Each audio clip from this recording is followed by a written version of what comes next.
Assalamualaikum warahmatullahi wabarakatuh, anak-anak sekalian. Senang sekali bisa berjumpa lagi di pelajaran geografi untuk membicarakan KD yang ketiga. Jadi materinya adalah sumber daya alam Indonesia. Nanti kita akan membicarakan beberapa hal, tapi untuk pertemuan kali ini kita bicarakan satu hal dulu gitu ya. Kemudian KD-nya berbunyi menganalisis sebaran dan pengelolaan sumber daya kehutanan, pertambangan, kelautan, pariwisata sesuai dengan prinsip pembangunan berkelanjutan. Kemudian indikator pencapaian kompetensinya ada 4, yaitu menganalisis klasifikasi sumber daya, menganalisis potensi dan sebaran sumber daya, kemudian menjelaskan AMDAL, kemudian menganalisis pemanfaatan sumber daya alam dengan prinsip pembangunan berkelanjutan. Itu materinya. Lah, untuk kali ini nanti kita bicarakan yang pertama ini dulu, yaitu klasifikasi sumber daya alam Indonesia. Mari kita mulai. Yang dimaksud sumber daya, sebagaimana pengetahuan yang kita sudah tahu, sumber daya alam itu adalah segala sesuatu yang bisa diambil atau dimanfaatkan dari alam karena memiliki nilai atau manfaat untuk memenuhi kebutuhan manusia. Jadi segala sesuatu yang bisa dimanfaatkan untuk kesejahteraan manusia, itu namanya sumber daya. Kemudian banyak sekali klasifikasi untuk membicarakan sumber daya alam ini, karena memang sumber daya alam di kita, terutama di Indonesia, itu banyak sekali. Salah satunya adalah kalau didasarkan pada pemanfaatannya, maka sumber daya alam itu bisa dibagi menjadi 5. Yang pertama adalah sumber daya materi. Sumber daya materi itu adalah sumber daya yang bersifat material atau benda-benda mati gitu ya, benda-benda mati. Apapun. Jadi hasil tambang, kemudian tanah, udara, air, itu juga sebetulnya adalah mati, walaupun nanti ini dikhususkan pada benda-benda yang material. Kemudian yang kedua adalah sumber daya hayati. Sumber daya hayati ini, sumber daya hayati adalah sumber daya yang berupa makhluk hidup. Makhluk hidup itu ada 2 saja, yaitu tumbuhan dan hewan yang kita kenal dengan flora dan fauna gitu ya, dengan flora dan fauna. Termasuk juga sebetulnya adalah manusia, tapi karena manusia kan yang memanfaatkan sumber daya alam itu. Kemudian yang berikutnya adalah sumber daya energi. Jadi apa saja yang bisa menghasilkan tenaga atau energi, itu adalah disebut dengan sumber daya energi. Tidak hanya minyak bumi dan batu bara, tapi juga energi baru terbarukan seperti air, angin, gelombang gitu kan ya, panas bumi, kemudian biomasa dan lain sebagainya. Kemudian yang keempat adalah sumber daya ruang. Sumber daya ruang ini Indonesia banyak sekali, jadi space-nya, ruangnya gitu. Jadi misalnya saja adalah dataran rendah. Itu sebuah ruang dan itu potensi sumber daya gitu ya. Kemudian lereng pegunungan, tebing ya, tebing itu bisa dipakai untuk sebagai sumber daya. Pantai misalnya gitu ya, padang rumput. Nah, ini kan berupa sumber daya ruang. Di Indonesia kita punya banyak sekali ruang-ruang yang bisa dimanfaatkan. Bahkan ada ruang yang mungkin tidak berpotensi tapi bisa dipakai untuk dipakai untuk sumber daya pemanfaatannya. Misalnya tanah yang tinggi kemudian dipakai untuk para layang gitu ya, para layang di daerah Wonogiri misalnya, atau di tempat-tempat yang lain bisa dimanfaatkan untuk itu. Berikutnya adalah sumber daya waktu. Jadi waktu yang dimaksud adalah, ini sudah ada keterikatan dengan waktu, adalah pemanfaatan sumber daya alam lainnya.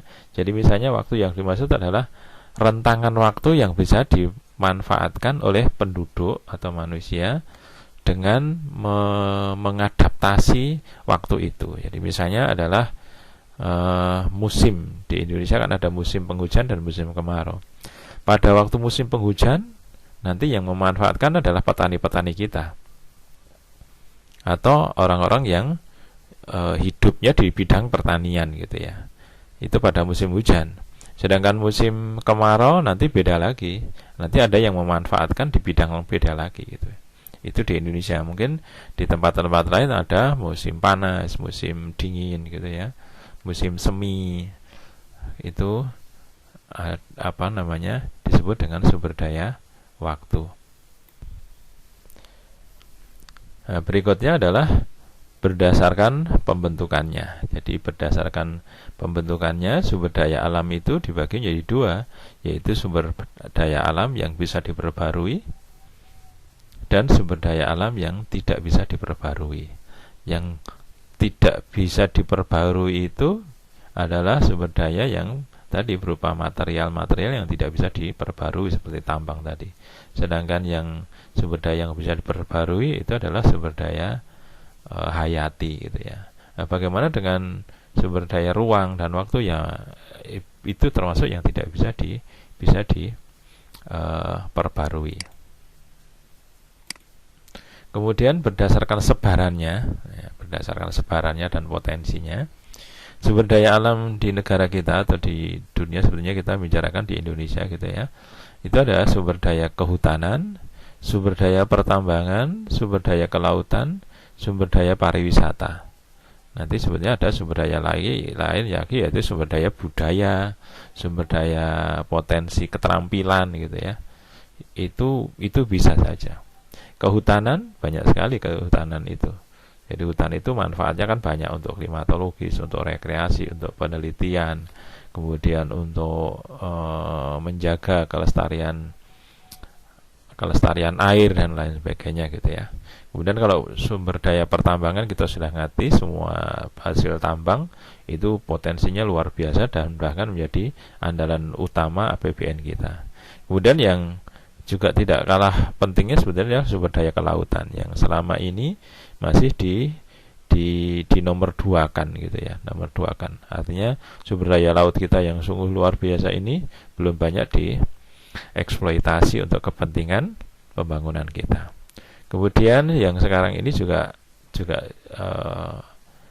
harusnya bisa dikembangkan dengan baik dengan sumber daya ruang dan waktu di Indonesia, karena kadangkala sumber daya ruang dan waktu itu berkaitan gitu ya. Artinya karena terkait dengan pariwisata ini, kadangkala suatu tempat itu datangnya harus di waktu tertentu ya, di waktu tertentu baru bisa menikmati indahnya alam yang ada di situ gitu ya.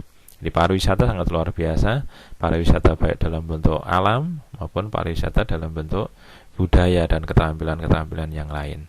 Itu berdasarkan sebarannya. Kemudian berdasarkan terbentuk bahan galiannya, itu ada bahan galian magmatik, ada kalimat magma, berarti materi ini atau sumber daya ini dibuat atau terjadi karena proses magmatik di dekat magma gitu, biar mudah gitu. Misalnya batu bara itu kan di dekat magma, dan bahan galian yang lain. Kemudian bahan galian pematif, yaitu bahan galian yang terbentuk di dalam diatrema atau intrusi atau gang atau fausia. Ini pada batuan-batuan gang atau fausia. Diatrema itu sama dengan tempat keluarnya lahar atau jalan keluarnya lahar atau lava, itu namanya diatrema. Lubang kepundan biasa disebut begitu. Lubang kepundan. Kemudian yang ketiga adalah bahan galian endapan. Bahan galian endapan itu dari tenaga endogen keluar, kemudian dia akan mengendap di dalam bumi maupun di luar bumi, kemudian dalam proses yang lama, akhirnya dalam proses pelarutan dan pengendapan itu juga terjadi sumber daya. Karena beda nanti, kan larut, lapuk dan lain sebagainya nanti akan beda dalam bentuk endapan. Ya, endapan yang mudah misalnya kan di endapan sungai itu kan menjadi sumber daya tersendiri. Artinya sungai di atas dan di bawah, karena di bawah banyak endapan, nanti mempunyai potensi yang berbeda-beda juga.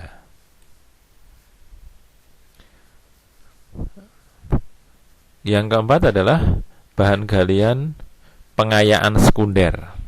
Itu bahan galian yang terkonsentrasi karena proses pelarutan dan pada batuan pelapukan. Jadi hampir sama seperti yang tadi, pelarutan tadi. Kemudian nomor 5 adalah bahan galian metamorfosis kontak. Jadi metamorfosis itu artinya berubah. Jadi batuan-batuan yang berubah itu menjadi nilai ekonomis, gitu ya.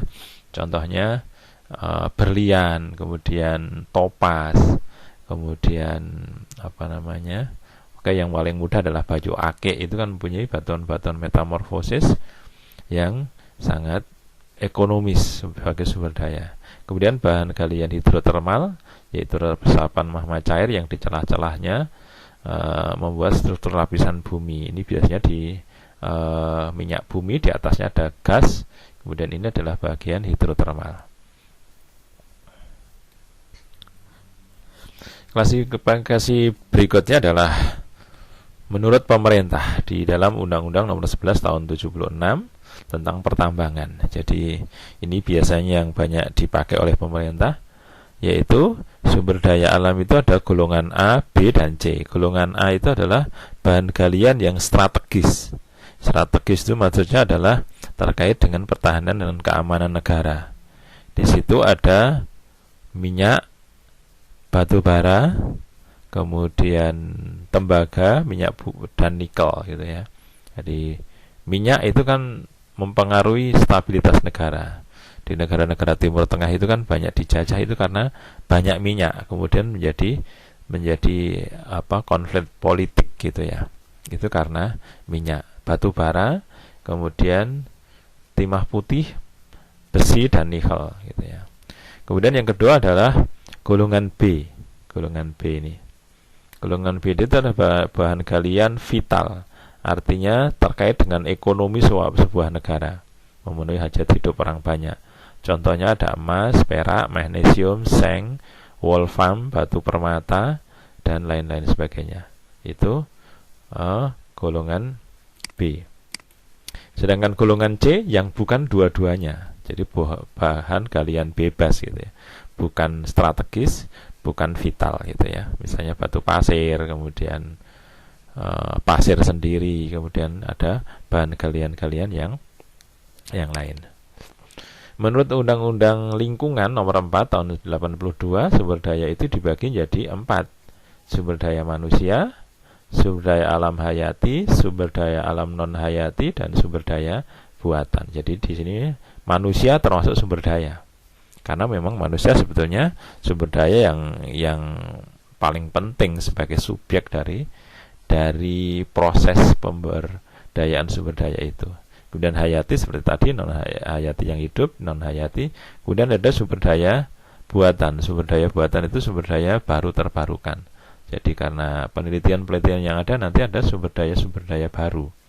Seperti listrik misalnya, gitu ya. Listrik sekarang ini, pengetahuan tentang listrik kan listrik dan elektronik itu kan luar biasa. Dulu kita tidak membayangkan dengan energi yang kecil kemudian bisa mempunyai tenaga yang luar biasa, gitu. HP kita bisa bertahan mungkin 5 jam. Kemudian sekarang drone itu dengan teknologi kecil, sumber daya buatan, sekarang bisa naik juga. Sekarang ini juga dikembangkan di Cekoslowakia itu drone tapi menggunakan manusia, gitu ya. Dengan menggunakan manusia untuk mengangkat manusia. Nah, itu berarti kan sebagai sumber daya buatan. Klasifikasi berikutnya adalah menurut Chem and Dr. D. Itu karena ada istilah ini biasanya keluar di UTBK itu. Jadi ada istilah non-exhaustible resources dan renewable resources dan exhaustible resources. Jadi non dan tidak, gitu ya. Jadi kalimat non-exhaustible itu adalah artinya yang tidak terhabiskan. Jadi sumber daya abadi, biar mudah gitu, sumber daya yang abadi. Jadi seperti udara, seperti matahari, itu kan sumber daya yang tidak terhabiskan. Lawannya adalah exhaustible resources, itu sumber daya yang sekali pakai habis, semua hasil tambang itu kan begitu. Kemudian yang lain adalah terbarukan yang bisa dikembangkan. Demikian anak-anak sekalian, pembahasan kita tentang sumber daya. Mudah-mudahan ada manfaatnya, dan saya mohon maaf kalau ada kesalahan di sana sini. Wassalamualaikum warahmatullahi wabarakatuh.